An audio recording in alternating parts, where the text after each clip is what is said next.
টিকটকে রাজ করব, কিন্তু ভাই কেমনে আপনি টিকটকে রাজ করবেন? যাবো এখন দুবাই, পালবো একটা অস্ট্রেলিয়ান গাবি, ভাই বেড়াতার ভিডিও দেখবে, সাথে থাকবে ভাবি। স্যার আমি ঠিক এর মতো একটা সাপ্রি হইতে চাই, সফল হইতে চাইলে এর মতোই হইতে হইব।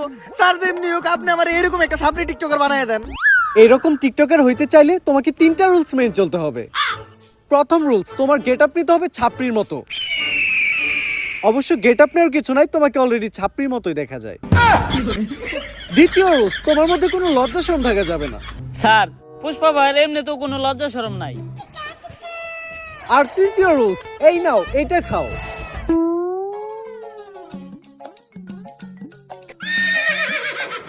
এটা কি স্যার? আরে এটা তো গন্ডারের মুখ। কিন্তু স্যার এটার কাজ কি? আরে এটা প্রতিদিন সকাল বিকাল 2বার পান করতে হবে, যার ফলে পাছার গু মাথায় চলে যাবে, তখনই তো মাথার থেকে বের হবে টিকটকের কন্টেন্ট। কিন্তু স্যার আমরা কখন বুঝবো যে উনি একজন সফল ছাত্রী টিকটকারে পরিণত হইছে?